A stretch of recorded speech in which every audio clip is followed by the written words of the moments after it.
Welcome to the Reischauer Center for East Asian Studies here at Johns Hopkins University SAIS.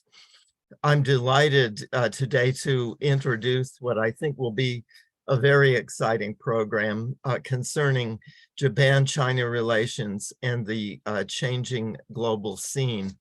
We have three really extraordinary specialists with special insights into the relationship between China, Japan, and also the broader context set by the US-Japan relationship. From Japan, we have Dr. Soya Yoshihide, who has been a distinguished professor over the years at Keio University, the author of books like Nihon no Gaiko to Chugoku, Japanese Diplomacy in China, Japan's Economic Diplomacy in China, the Japan's Middle Power Diplomacy, one of the best known specialists on Japan and China's relationships with one another. And I should also say, one of the co-authors of a rather important book that is the basis really of our discussion today of the Japan-China relationship. That book is Japan-China's Relations in the Modern Era, co-authored by four of the most prominent specialists on China in Japan. Of course, Professor Soya himself, who wrote on the 1970s, the critical transformations that occurred during that period. You can see the book right there. It also includes Ryosei Kokubun, who's currently president of Japan's National Defense Academy, or has served in that capacity, Akio Takahara of Tokyo University, and Shin Kawashima, also of the School of Public Policy at Tokyo University.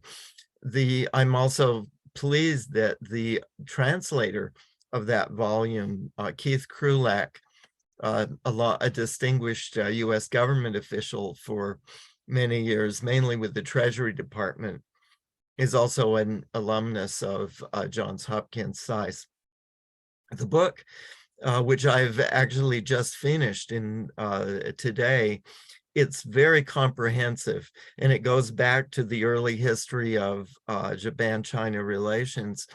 Although it doesn't dwell on the deep historical past, it proceeds chronologically with chapters on the decisive periods, actually by decades, really, in the 1950s, the 1960s, the 70s, which was a period of historic restructuring that Professor Soya wrote about.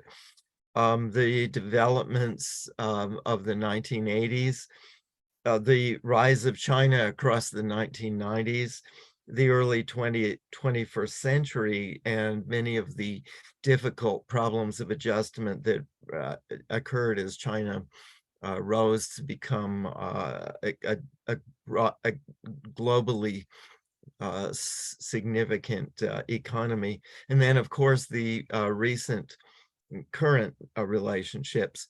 It's a finely grained historical analysis, I thought, showing how highly interactive China and Japan have been through a broad variety of channels, not only diplomacy, but of course, partly because historical relations have been an impediment in certain periods, all kinds of back channels and non-governmental dimensions.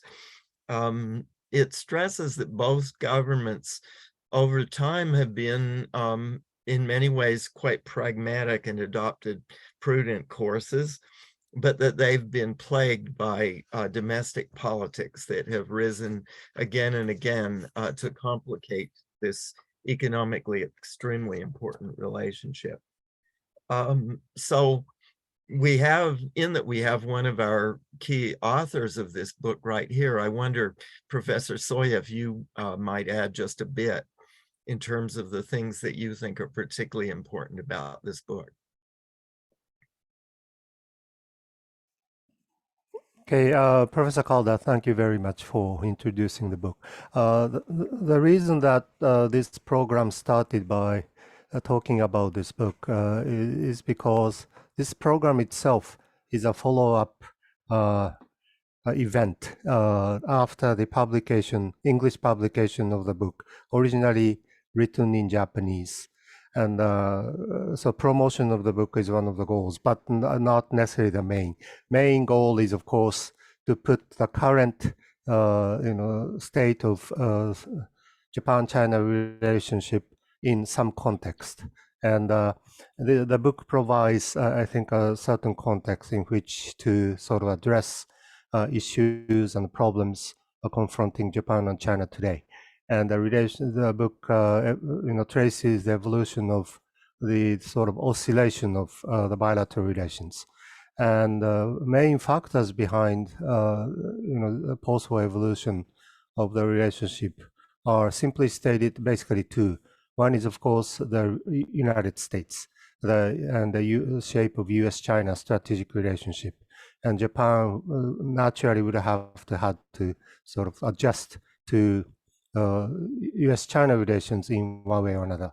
But simultaneously, Japan has somewhat aspired to have its sort of own independent role in the context of Asian order, where the stability of the bilateral relations between Japan and China is really the key.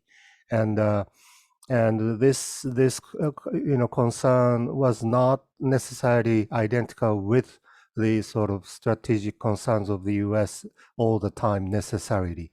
And so I think that's why and how the relationship oscillated, and often the case contradictory factors sort of assailed both sides, and as well as the United States. I think this complication would need to be reminded of under today's circumstances, and I think that's what we are going to talk about in the following session. Mm-hmm.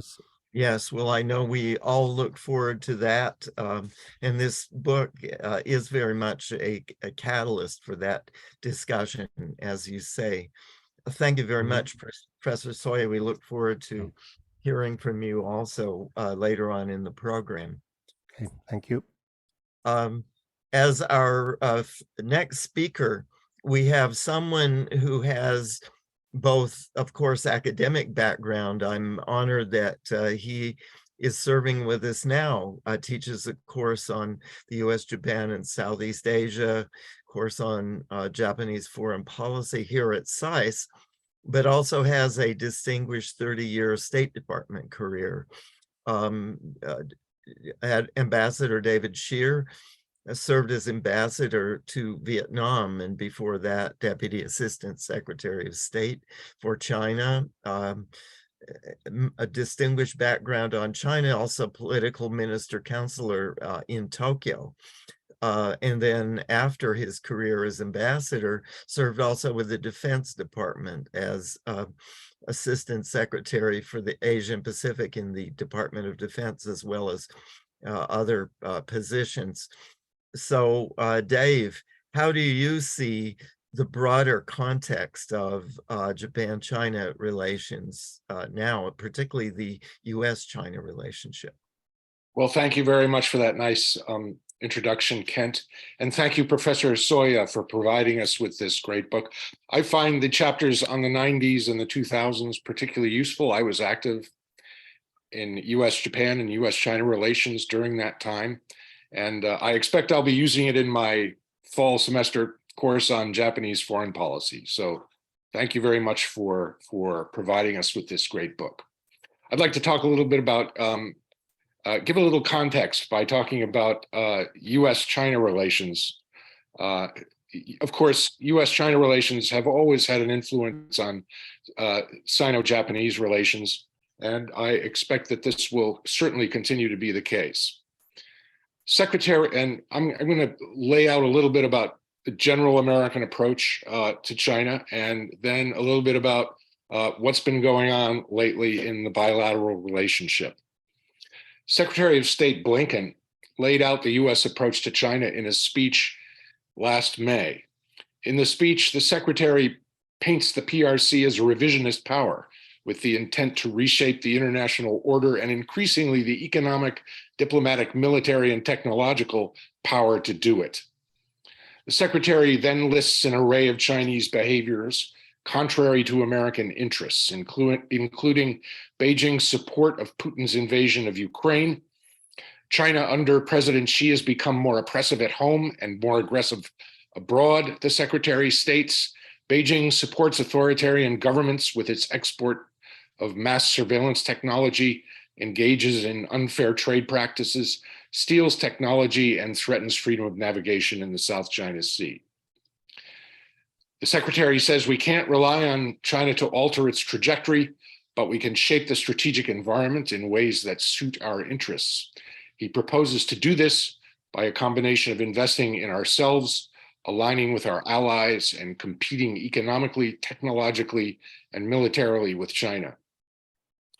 In keeping with the Secretary's remarks, the administration has worked hard at strengthening our alliances, particularly with Japan, Australia, and the Philippines. We warmly welcome Japan's issuance of the National Security Strategy and the two related documents last December. Prime Minister Kishida had very fruitful discussions with the president in January, and the two sides are working closely to develop new ways of working together. The US, Australia, and the UK announced yesterday that we'll cooperate closely in providing the Australian Navy with Virginia-class nuclear attack submarines. This follows a broad expansion of US-Australia diplomatic and military cooperation, as well as increased Japan-Australia cooperation. The election of President Marcos in the Philippines paved the way for improved US-Philippine relations, and the two sides recently agreed to expand military-to-military cooperation under the Enhanced Defense Cooperation Agreement. All of this took place within the context of a dramatic deterioration in relations between Washington and Beijing. If you've been reading the news, you know that we're not in a good place with China diplomatically. The President, National Security Advisor Sullivan, and Secretary Blinken have engaged fairly regularly with their Chinese counterparts since the administration came in. The President's November meeting with President Xi in Bali offered the hope that the two sides could stabilize the dive in bilateral relations, but that was not to be. The controversy surrounding then Speaker Pelosi's Taiwan trip last August plunged bilateral trust to a new low. The administration's October imposition of drastic new restrictions on semiconductor technology delivered a blow to the Chinese IT industry. The PRC spy balloon and Beijing's wildly mendacious response precipitated the cancellation of a Secretary Blinken trip to Beijing designed to follow up on the two presidents' efforts to reduce tensions. The Department of Energy's release of a low confidence judgment that the COVID virus originated in a China lab reopened an old wound, and the prospect of Chinese military transfers to Russia has added an issue of grave concern to the pile of problems that already separate us. As far as I can tell, the US and China have made no progress in shaping a positive global agenda. 2 weeks ago, I would have said all was not lost. I would have noted that this year's diplomatic calendar provides us with an opportunity to explore the prospects for stability. The G20 meets in India in September. The East Asia Summit meets in Indonesia in November, and the US will host the APEC Summit in San Francisco, also in November. It makes sense for President Biden to meet with President Xi in San Francisco or in Washington in November. The need to get past China's COVID fiasco, restore economic growth, increase inward foreign investment, and establish a friendlier international environment provide the Chinese with an incentive to engage. After last week's National People's Congress, however, an easy path to stability in US-China relations seems to be barred. In an extraordinarily blunt statement at the National People's Congress last week, President Xi commented that the Western countries led by the United States have implemented all-around containment, encirclement, and suppression against us. New Foreign Minister Qin Gang followed this by warning that if the United States doesn't hit the brake but continues to speed down the wrong path, no amount of guardrails can prevent derailing, and there will surely be conflict and confrontation. Within this context, I think the US and Japan need to be doing two things. One is coordinating closely about how we are going to increase cooperation under the new Japanese national security documents. I think that the 2+2 meeting that we conducted on the margins of Prime Minister Kishida's meetings here in Washington in January was a good start. In this connection, I also think that the two sides will need to ensure that our expectations of each other are all closely aligned. I also think that the two sides will need to coordinate our overall diplomacy vis-a-vis China very closely as we prepare for the fall diplomatic season, particularly for the East Asia Summit and the APEC Summit in San Francisco. The US and Japan have always carried on a candid and productive dialogue on how to manage our relationships with China. We haven't always been perfectly in tune with each other, but we always work things out through concerted bilateral dialogue. We need such dialogue now more than ever. Thank you very much. Thank you very much, Ambassador Scheer. As our next speaker, we have Dr. Sheila Smith, who many of you know as the John E. Merrow Senior Fellow for Asia Pacific Studies at the Council on Foreign Relations, but who also, of course, has a distinguished academic career at the Council, with a number of important books, focusing, among other things, particularly on Sino-Japanese relations, and then also time with the East-West Center, Boston University, and as I say, a distinguished academic career, and now teaching, I think, also at Georgetown University. So Sheila, it's a delighted to see you here, and in that you've written so much on Sino-Japanese relations, but then of course you also deal with American foreign policy. I don't know, how do you react to this deepening, the discussion of Dave Scheer's deepening confrontation that he sees, and then what, of course, earlier Dr. Soya was talking about the pragmatism and intense coordination in some ways between China and Japan. Thank you, Kent. It's wonderful to be here. It's particularly wonderful to be here with Professor Soya and Ambassador Scheer. So let me pick up where Dave Scheer left off, really, which is how do we understand the US and Japan's perspectives on China and how much we overlap and how much we may not. I also want to commend Soya-san and his co-authors, editors. This is a fine book. I had the privilege of using it as a reference in Japanese, but I'm delighted to see it published in English. And my students also really appreciate being able to understand the diplomatic history of the Japan-China relationship. So last year Kent was the 50th anniversary of the normalization of Japan-China relations. And had it been a different moment, we all would have watched lots of celebratory events and exchanges of high-level leaders from Japan and China, and yet there was none of that. There was barely an ability to talk at each other's embassies in each respective capital about the 50th anniversary, but there was no great celebration. And I think Soya-san's book is a really good example of the way in which the Japanese, at very high levels, Japanese leaders as well as Japanese diplomats have managed to carve out room for acknowledging the progress in the relationship over time, even when there were setbacks. And yet this larger framing of the relationship as one of the most critical for both partners was missing last year. And I think that says an awful lot about the moment that we are in, the moment of strategic competition between the United States and China, but also the moment that we are in globally, where there is so much upheaval around the world and a fairly ambivalent relationship between Washington and Beijing, and even between Tokyo and Beijing. There are several factors, I think, that are important here, Kent. The first, obviously, and it just bears restating quickly, is the COVID-19 pandemic. Of course, there was a lot of tension and acrimony over and Dave just referred to that more recently, but at the time, a lot of acrimony about the origins of the virus. Of course, President Trump referred to it in fairly derogatory terms as being a Chinese virus. But I think the COVID-19 pandemic also really shut down in-person communication, normal diplomacy that we would have seen between Japan and China, and indeed between the United States and China, just crawled to a halt because all of us shut our borders. All of us had to try to tend to the pandemic, and many of us were unable to think beyond, what was our day-to-day management of the pandemic.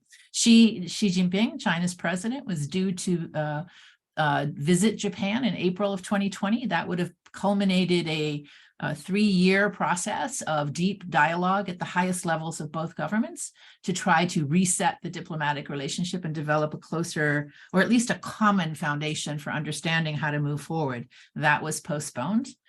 You saw in Tokyo and inside the conservative LDP, in fact, a quite virulent conversation about whether it should be canceled altogether.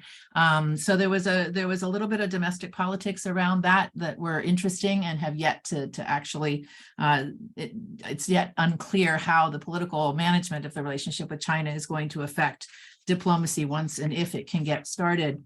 It's important to note that 2020, we were still under the guidance of former Prime Minister Abe, who had actively participated in and advocated for this improvement in the bilateral relationship with China. He had gone to Beijing and met with Xi Jinping, talked, as Soya-san points out, about regional stability and common interest in regional prosperity. So trying to forge a pathway to make sure that the Japan-China relationship contributed to regional stability. And I think, again, that's been a theme all throughout the relationship between Japan and China.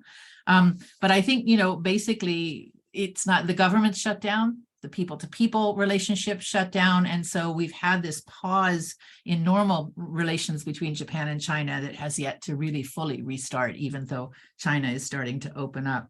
The second factor, obviously, is Chinese behavior. I think all of us, not only because of the virus, but watched the Chinese crack down in Hong Kong and impose the national security law on Hong Kong.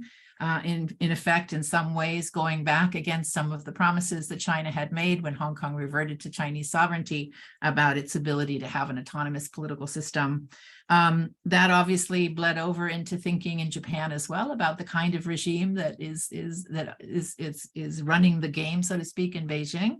And of course, it raises questions about the future of Taiwan and how China might impose its control over Taiwan. So equally true in the United States, in Europe, as in Japan, the Chinese behavior was clearly something that was somewhat startling for observers. The final piece, of course, comes more recently, and that is not directly about China, but it is about the Russian invasion of Ukraine. The backdrop of this, of course, is not just Russian behavior, but it's the extent to which Russia and China may have forged a new entente, a new partnership, as in their own language, a partnership of no limits, which was the agreement they shared at the Beijing Olympics.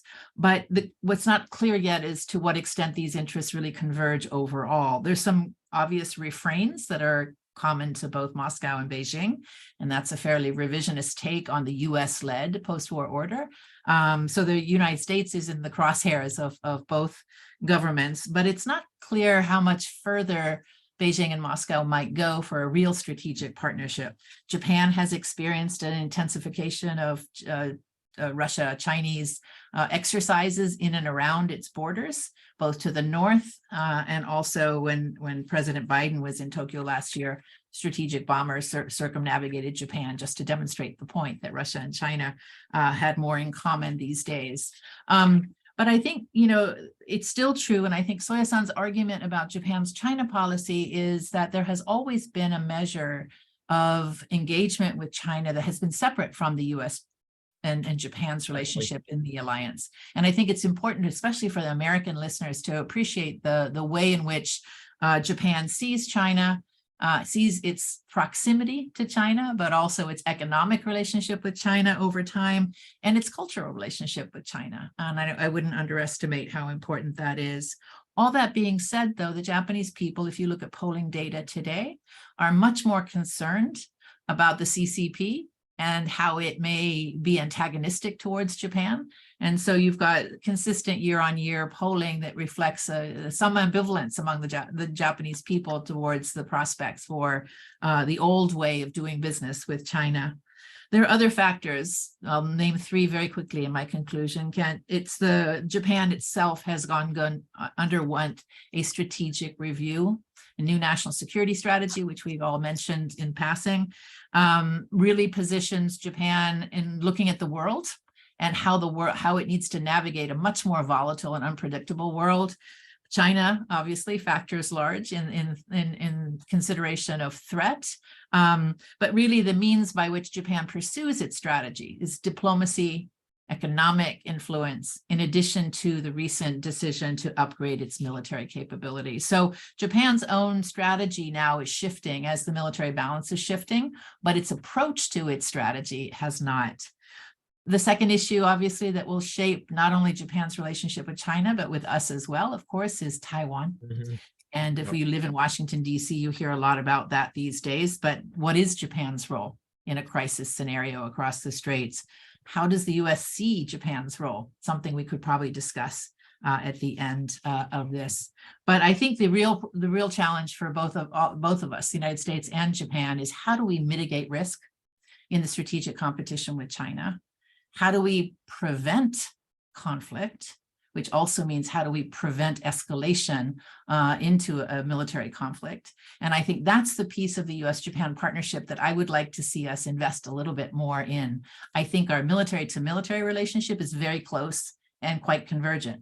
But I think we also need to spend considerable time thinking about our strategy, diplomatic strategy of engagement and the prevention of the worst case outcome between the United States and China. So let me stop here. Thank you, Ken. Thank you. Thank you very much, Sheila. There's a lot to think about there, and certainly we'll want to come back to many of those themes.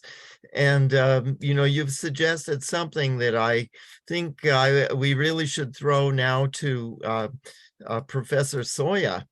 You talk about the challenges that Japan has. Professor Soya, Mike, if you'd like to come on with some additional remarks. The question that I think is posed by Dr. Smith and that we'd like to have you address is if China and the United States are headed for a collision or for deepening tensions of various kinds, and if there's this need to mitigate risk that Sheila talks about, how should Japan navigate this treacherous situation? What sort of thoughts do you see personally, and do you think are shared more generally in Japan about stabilizing both the Japan-China relationship and also the trilateral relationship, also involving the United States?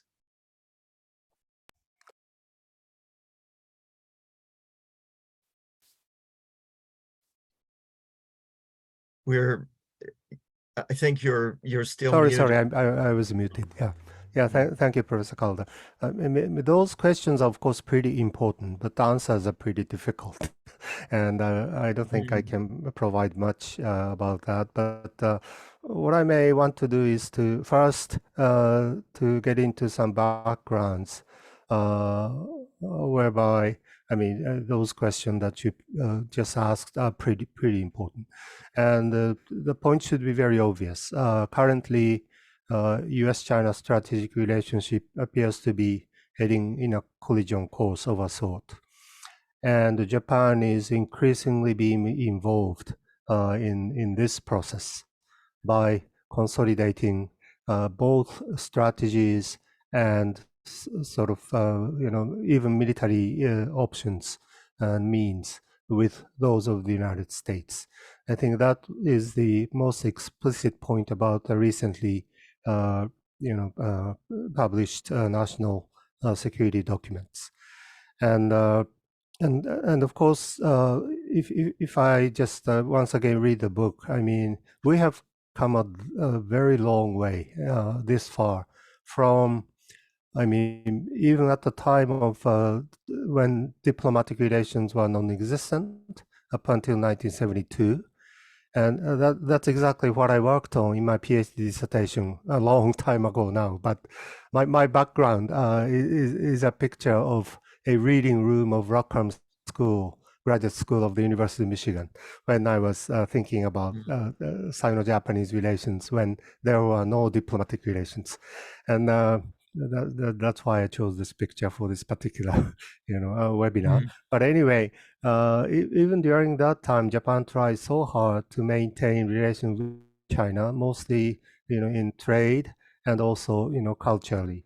And after diplomatic normalization, I think Japan tried hard to help China modernize, and particularly in the 1980s, both foreign direct investment and official assistance, government of ODA, were very big factors, I'm sure, for China coming to this stage of great power status.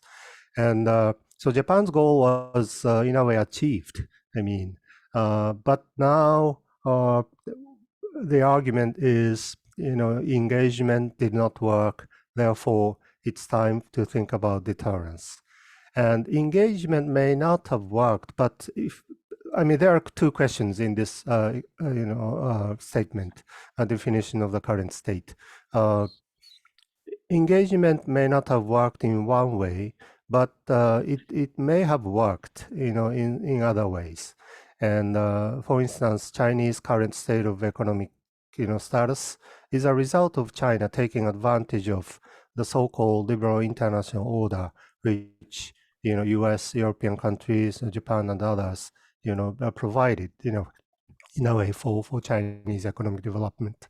And I'm sure many Chinese know this. And but security-wise, this may not have worked.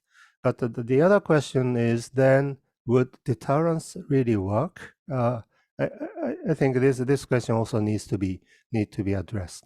And as Sheila said, under the current Russian-Ukraine war situation, China and Russia may appear getting closer to each other. But in my observation, the critical factor which binds these two powers in the continent is imperialism, impulse of imperialism of a sort. I mean, Russian, particularly Putin's sense of Russian imperialism is clearly behind the Russian war in Ukraine.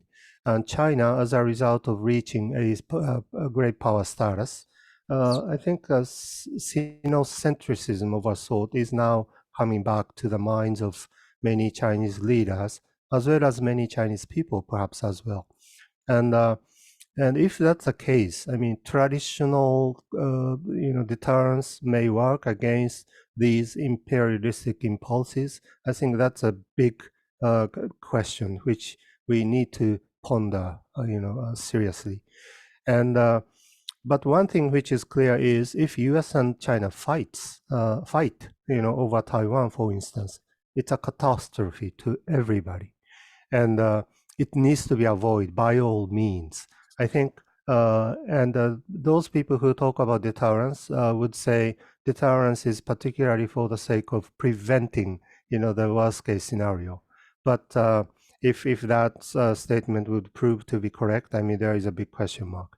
So that's the context in which we need to talk about alternative ways to the current state of U.S.-China relations, as well as U.S.-China-Japan trilateralism and Japan-China bilateral relations. Yeah. As you speak to that, it seems to me you raise very nicely some broader questions for the agenda that also our other two participants, Dr. Smith and Ambassador Scheer, I think could also weigh in on. Perhaps briefly we could have a broader discussion of those questions. The one that you raised earlier, if also Dave and Sheila, if you could come on, is deterrence, in what ways is deterrence going to be the answer to the issues that we face now?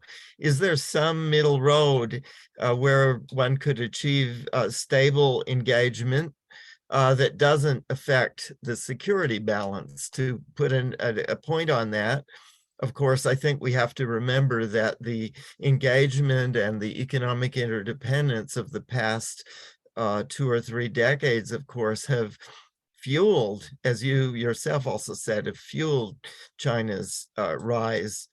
And in sectors like semiconductors and electronics. And so interdependence and engagement do have broader implications. Is there a middle way that avoids or minimizes the prospect of conflict? I don't know. Sheila, Dave, do you have some thoughts on that? Dave. Is Dave pointing at me or is it Sheila. Dave? Oh, Sheila, I'm gonna go We're first. pointing at Sheila. Go He's ahead. pointing Sheila. at me. So I think, as we sit today, from where we look out today, whether that's from Tokyo or from Washington, I think one thing is clear. I think we can't let go of deterrence. Deterrence is a foundation, I think. And so the reality I think the Japanese military planners have addressed, or at least political leaders have addressed, is this question of the regional military balance starting to look like it was a negative outcome for Japan. Now, how much Japan can actually spend on defense, it pledged 2% of GDP. How that's going to go, we'll have to wait and see. But I think the signal that was sent last December was that Japan had to rectify the imbalance, right? Or the negative way in which the security balance was beginning to affect Japanese defenses. There's lots of questions we could pursue there, but let me just leave that on the table for now. I think for the United States, the deterrent question is a different question. And that is deterring China in some ways means looking to meet China, not only in the Indo-Pacific, but globally as well. And it involves innovation and competition, a good old healthy economic competition, Kent, which is what I was taking from your remarks. But it also means making sure that the United States' innovative products are not being stolen, and the competition is at least on a fair ground. So I think there's some tending of our technologies that needs to take place, but I don't think it necessarily has to be that we're going to be fully protectionist in our competition with China. But I think there's both pieces of the puzzle. We have to deter and we have to engage, and we have to do both at the same time. As you mentioned deterrence, something that I just can't avoid, and this is really a question perhaps for Dave, and I know he has other thoughts too. One element, of course, is the direct Northeast Asia dimension, or the sort of political military dimension right in the region. But also, of course, China is becoming deeply interdependent, as Japan also is, on the Middle East for energy and and trade broadly.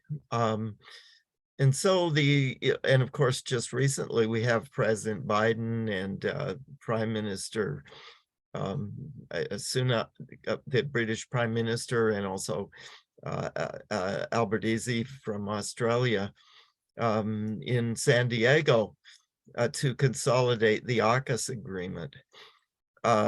So what is the profile of deterrence? Is there some way that can be effective in the sort of world that is emerging now? And what kind of a profile? And then how do we construct it in such a way that it also provides for stable relations with China? Dave? Thanks, Kent. I agree with Sheila almost completely. I think we can't avoid trying to strengthen our military deterrent in the Western Pacific. And I think that Japan should play an important role in helping us do that, as should the Philippines, for that matter. It may be that the Philippines military is much less capable than other militaries in the region, but certainly they can cooperate with both Japan and the United States, should the occasion require it. That said, I don't think that military deterrence or military confrontation should overwhelm the rest of the relationship with China or our strategy in the region at large. We need to keep the diplomatic door open to the Chinese. And I think we need to encourage China and Taiwan to keep their diplomatic doors open as well. There needs to be dialogue between China and Taiwan, and we should encourage that. With China, I don't think that we'll be addressing global issues or the specific issues that stand between us constructively in the short to midterm. I think most of our effort should probably be focused on building guardrails, as the US says, in seeking crisis communication mechanisms, in trying to build a strategic stability dialogue with the Chinese. The Chinese aren't particularly eager to do this. They tend to think that the better guardrails we build, the faster the Americans will end up crashing everything. But we need to keep encouraging the Chinese to do that, and I think that's the way we should start beginning to try to stabilize this relationship. In the region as a whole, I think we need to recognize that in Southeast Asia, for example, our primary tool of statecraft should be economic policy, not military forces. And the sooner the administration can put together more substance under the Indo-Pacific Economic Forum, I think the better it will be for all of us. Mm-hmm. Thank you. Now, yes, for Professor Soya, certainly I'm sure you've got responses to this, and I should also note, and all of our panelists are also seeing the questions coming in from the audience. I wonder if you could respond to what you've heard, and maybe if there's some questions that you can see that particularly interest you out of from our audience. We'd welcome your remarks. Well, maybe before that, there's deterrence. I have a strange habit of trying to think unconventionally about everything. And first of all, this deterrence, I think, is important in itself. There is no objection to this. But if the question is, if this is everything, then things may not be that good. And the bottom line for Japan is that we cannot move from this region. Now we are facing Russia, China, Korean Peninsula. Would anybody like to trade places? I would be happy. I mean, it's such a hard geopolitical position, and we cannot move. And with respect to deterrence, I mean, we have to put it in a longer perspective. I mean, because we cannot move, we have to continue to live with China in one way or another. You know, we would have to strive for creating some system of coexistence with a strong China. I think that should be the bottom line of our strategy. And in this process, in this context, deterrence plays a role in some part, of course. And but there should be some other things, and that's number one. And number two is to put the question somewhat in a different way. I mean, today's China, in my way, is being tested. I mean, as a result of becoming strong, and China needs to be tested by us. And the question is, if deterrence, decoupling, are they good tests? Maybe not. Good, you know, good sort of ways to cope with it in one way, but how to test China is for China to behave, of course. And so we haven't done much about that. And so, you know, creating some sort of regional, you know, network of cooperation among the countries living next to China, I think is certainly one thing, which is about multilateralism in East Asia, which has been lacking, I mean, for a long time. And the other is, of course, to have normal diplomatic ties, relations, exchanges with China. And in a way, even Prime Minister Abe tried to do that, starting from 2018. He tried to send a message that Indo-Pacific strategy and the Belt and Road initiative of China are not necessarily mutually conflictive. So under this premise, I think Xi Jinping, Abe invited Xi Jinping to Japan, as Sheila said. So I can't resist asking you a question that we have just come up in the chat. Yeah. How should we consider the Prime Minister Abe's free and open Indo-Pacific policy as a basis for security architecture in the Indo-Pacific? If any thoughts it's on not, that? it's not a security architecture necessarily. It's a regional initiative, very comprehensive regional initiative, and even Quad, start with a global agenda, global issues, and the economic dimensions of regional order, and not much about military deterrence in this Quad framework necessarily yet. Maybe because of India, in a way. And so there is some over expectation about the role of Quad and the Indo-Pacific strategy from military point of view from many observers. And the substance is not that much, traditional security oriented. Yeah, it's a regional strategy, regional initiative. I would. Okay. Yeah. Well, of course, we've also had the Quad, or rather more than the Quad on the political military side, the AUKUS agreement. That, of course, that involves some partners outside of the region. And certainly it's not everything. No one, I think, would argue that. But that probably in the background, and it doesn't involve Japan directly, probably does provide some of the deterrence. I don't know how you see that or others see it. We do have these questions coming in the chat, and people can see those. I don't know. Sheila, do you have some? Yeah, let me tackle the Taiwan question. Would you mind? Because we've got a couple questions on Taiwan. That's great. And I think do that. Yeah, to pick up from Yoshi's opening remarks, I think one of the places where the US and Japan could see differently or expectations could diverge considerably is over this question of what happens if there's a crisis across the Taiwan Straits.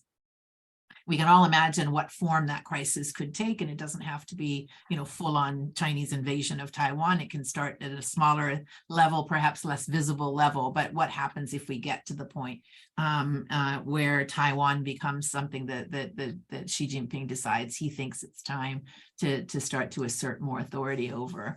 I do, and I'd love to hear Yoshi and Dave's point of view on this, because I have my own sort of sense that we're a little bit in danger of seeing different things, and there are some people in Japanese politics circles who are a little bit outspoken about this, but they are not the main policy making decision makers. And so I want us on the US side to be very cautious about how we interpret Japanese interests and Japanese capabilities, but also the diplomatic pros and cons for Japan of engaging in a strategy vis-a-vis Taiwan.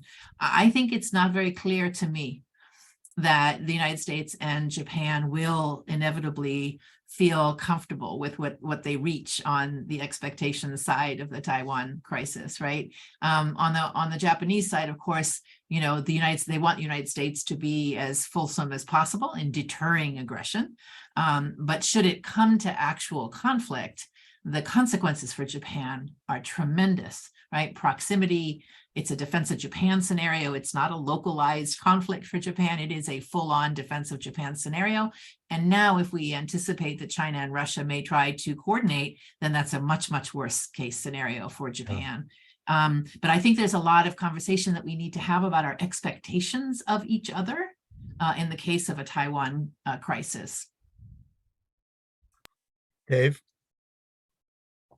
Yeah, I agree. I agree with that. And if you read the statement issued by the 2+2 in January, there's a pretty specific agenda attached to that, including the Japanese establishment of a joint headquarters, increased cooperation in cyber and space, work on determining new roles and missions. And I have no doubt that the two sides are discussing all of those topics fairly intensively. And under normal, based on my experience, once we have a document like that, we start talking about the agenda items. And it's in our discussions of those agenda items that we adjust each other's expectations. So I think that our discussions on those items in the 2+2 statement will be very important, not just in terms of strengthening deterrence or strengthening each side's role in a Taiwan contingency, but in setting each side's expectations. Great. Well, please, you have some. Yeah, some well, final I words, think if Professor there Soya. were such a thing as a sort of a strategic objective over Taiwan, I think it should be maintaining status quo. I think, of course, backgrounds to status quo are changing dynamically. I think that's why this issue is complicated. But I think the bottom line is maintain status quo. I can't think of any other, objective in managing the relationship. And some people may say deterrence is for the sake of keeping the status quo. And that may be true if the purpose is to prevent, China changing the status quo. That's how official statement says, in fact. But there should be other ways of maintaining status quo. That's the point that I'm making. If you are stuck with deterrence alone, this may not prove to be, effective over the long run. I mean, as we increase our deterrence, Xi Jinping may think time is not necessarily on his side, and Japan has virtually 5-year plan to double its defense spending.